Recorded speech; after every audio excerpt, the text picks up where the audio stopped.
Hello, तो कैसे हैं आप सभी। आज मैं बात कर रही हूँ मधमहेश्वर की, जो पंच केदार का दूसरा केदार है।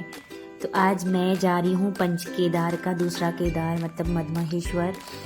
और यहाँ पे हमें सबसे पहले, आप अगर कहीं से भी आ रहे हैं तो सबसे पहले यहाँ का जो ट्रैक है वो आपको ऋषिकेश आना है, या आप हरिद्वार ऋषिकेश, बट आपके लिए बेस्ट रहेगा ऋषिकेश।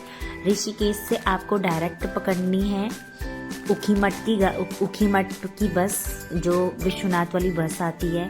या फिर अगर आपके पास खुद की कार है या खुद की टैक्सी है, अगर आप बुकिंग गाड़ी में आते हैं तो आपको डायरेक्टली आना है मधमहेश्वर के नीचे रासी गांव में। और रासी गांव में आप एक दिन वहाँ पर स्टे कर सकते हैं। और वहाँ से है इसका ट्रैक पैदल, मतलब मधमहेश्वर का जो ट्रैक है वो है आपका रासी से पैदल है। तो आप एक दिन वहाँ पे स्टे कर सकते हैं, दूसरे दिन आप चल सकते हैं। उस दिन भी अगर आप मॉर्निंग पहुँच जाते हैं तो आप अपनी यात्रा शुरू कर सकते हैं।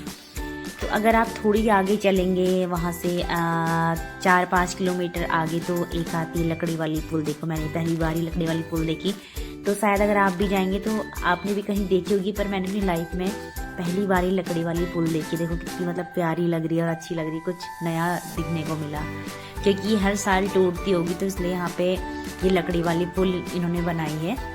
और इसमें ना चलने में बहुत मज़ा आता है। तो मैंने यहाँ से ट्रैक शुरू करा था, और जो मेरा ट्रैक था, मैं गई थी मतलब घोड़े पे ही गई थी। तो आप पैदल भी जा सकते हैं और घोड़ों पे भी जा सकते हैं, क्योंकि मैंने 4 केदार एक ही साथ करे थे, तो इसलिए मेरे को इतना टाइम था नहीं, तो इसलिए मैं घोड़ों में गई थी। और देखो, अच्छा भी है कि हमारी वजह से अगर किसी का अच्छा हो जाए, वो जो घोड़े वाले होते हैं वो भी तो एक आस लगाए बैठ होते हैं कि मतलब कोई आएंगे और हमें पैसे देंगे और हम मतलब हम ही कोई घोड़े में जाएंगे। तो ठीक है, अगर आप पैदल भी जा सकते हो तो अच्छी बात है। अगर आप पैदल नहीं भी जा सकते तो आप घोड़ों में जा सकते हो। तो मैं भी घोड़े पे गई थी। और जो यहाँ का घोड़े का मतलब जो घोड़े का आने जाने का है वो है यहाँ का 6,000 रुपये मधमहेश्वर का। और बाकी अभी आपको मैं रास्ते में इतनी वीडियो तो बना नहीं पाई थी, पर मैं जितनी भी वीडियो मैंने बनाई होगी वो आपको दिखेगी यहाँ पे मेरा ट्रैक कैसा रहा। और मैं अगर यहाँ पे टाइमिंग की बात करूँ तो यहाँ पे टाइमिंग लग जाता है आपको। अगर आप सुबह चलेंगे तो आप शाम तक मधमहेश्वर पहुँच जाएंगे, अगर आप पैदल जा रहे हैं तो। बट अगर आप घोड़े पे जाएंगे तो घोड़े पे आप 3 से 3.5 घंटे में पहुँच जाएंगे। 3.5-4 घंटे मान लीजिए आप 4 घंटे में मधमहेश्वर ऊपर पहुंच जाएंगे घोड़े पे। तो कभी भी जब भी आप घोड़े पे जाते हो तो कभी होता है कि घोड़े वाले मतलब काफ़ी घोड़े को मारते हैं या फिर उसके साथ गलत बिहेव करते हैं। तो आप कोशिश ये करना कि आप मतलब घोड़े को कम से कम उसको मतलब कष्ट देना, क्योंकि देखो वो हमें ले जा रहा है घोड़ा, और फिर उसको इतना चलाना। आप भी रेस्ट लो और घोड़े को भी रेस्ट दो।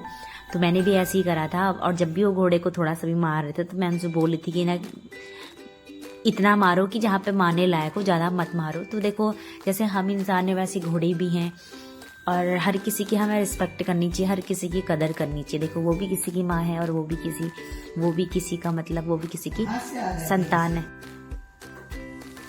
और उसके बाद देखो, यहाँ पे कुछ लोकेशन थी जो कि मैं ऊपर गई थी, हाथ में यही बोल रही थी कि देखो, जब भी आप घोड़े पे जाते हैं तो थोड़ा सा घोड़े की भी रिस्पेक्ट करिए। देखो, जैसे आप अपने पेरेंट्स लोगों की करते हैं, अपनी बच्ची की कदर करते हैं, तो आप घोड़े की भी कदर जरूर कीजिएगा। ठीक है, अब घोड़े चलने के लिए होते हैं, बट चलने का मतलब ये नहीं कि हम उन्हें बहुत ज़्यादा कष्ट दें। उनकी भी आप कदर करें, खुद भी सुरक्षित रहोगे और घोड़ा भी आपको मतलब अगर आप अच्छे से उसे ट्रीट करेंगे तो वो भी आपको अच्छे से ट्रीट करेगा घोड़ा। और जब भी कभी घोड़े पे जाते हो तो सावधानी से बैठना और डरना मत। जब मतलब ये होता है कि जब आप नीचे की साइड जाते हैं तो आप ऊपर को झुकिए। अगर आप ऊपर की साइड जाते हैं तो फिर ऊपर को ही झुकिए, मतलब घोड़े पे। वैसे मैं क्या बताऊंगी आपको, जब भी आप घोड़े में बैठेंगे तो आपको खुद ही पता चल जाएगा। उसके बाद यहाँ पे है स्टे खाने का, और हमने यहाँ पे खाना खाया था। तो काफ़ी स्ट्रगल थोड़ा होता है मतलब जाने में, लेकिन मज़ा भी आता है। और जब भी आप ट्रैक पे जाते हैं तो अपनी एक दो स्वेटर, टोपी और सॉक्स और ग्लव्स वगैरह आप ले जाएं। अगर कोशिश करें कि कंबल भी है उसके साथ आप ले जाओ, क्योंकि ठंड वहाँ बहुत होती है, बहुत ज़्यादा ठंड वहाँ पे होती है।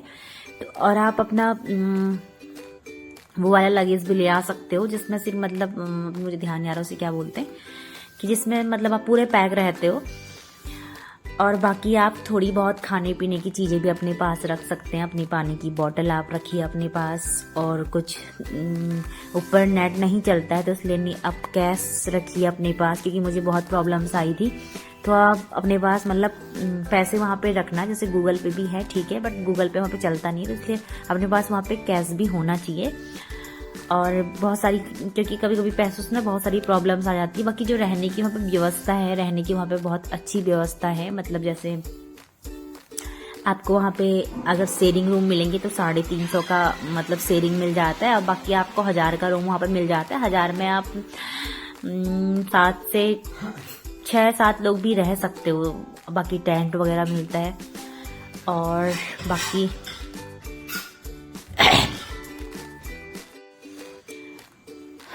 तो मैं आपको आगे बताऊंगी कि यहाँ का रहस्य क्या है। जब मंदिर आएगा तब मैं आपको मंदिर उसके बारे में बताऊंगी। बाकी आप जब भी रास्ते भर में जाओगे वहाँ पे खाने का है और रुकने का है, वहाँ पे आप बीच बीच में रुक भी सकते हैं, खा भी सकते हैं कहीं कहीं पे। और पानी हर जगह जगह आपको मिलेगा पीने के लिए। तो यहाँ पे बनाई मैंने खुद अपने हाथ से कड़ी, क्योंकि यहाँ पे नीचे रुकने वाला था तो मैंने यहाँ पे खुद कड़ी बनाई हाथ से, क्योंकि भैया ने मुझे बोला कि हम आटे वाली कड़ी बनाते नहीं है। तो मैंने उनसे बोला देखो हम आटे वाली कड़ी बनाते हैं और आज मैं आपको अपने हाथों से आटे वाली कड़ी खिलाऊंगी। तो मैं यहाँ पे बना रही थी कड़ी। और यहाँ पे जो भैया का डेली का खाना रहता है वो रहता है आपका लौकी की सब्जी, और शायद कभी कुछ और सब्जी रहती होगी, दाल। और काफ़ी टेस्टी, बहुत टेस्टी होता है यहाँ पे खाना।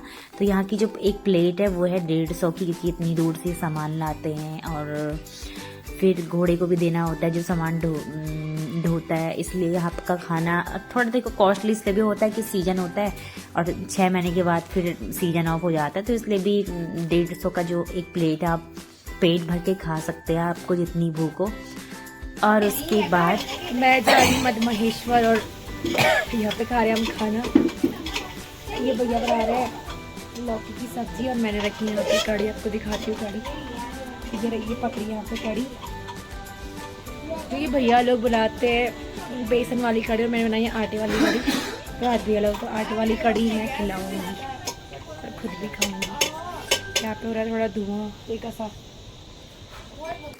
और ये आ गया हमारा मधमहेश्वर का केदार, हर हर महादेव। तो यहाँ पे होती है भोले शंकर की नाभि की पूजा।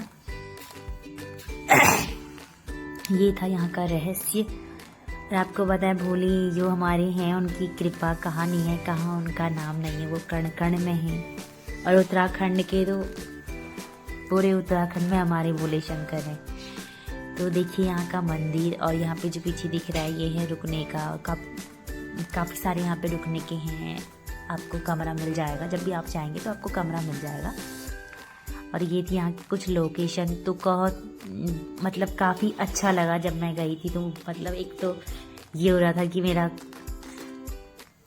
क्योंकि जो मेरा लास्ट केदार था वो यहीं का था, तो इसलिए मेरे को ऐसा लगा कि मैंने सब कुछ ही पा लिया। मतलब एक जब भी मुझे मंदिर देखा तो ये मंदिर की प्यारी सी लोकेशन। और मधमहेश्वर ना बहुत प्यारा है। भगवान करे अगर आपको बुलावा आया है तो अच्छी बात है, अगर नहीं आया है तो बहुत जल्दी आपको यहाँ का बुलावा आए। हर हर महादेव, हर हर महादेव।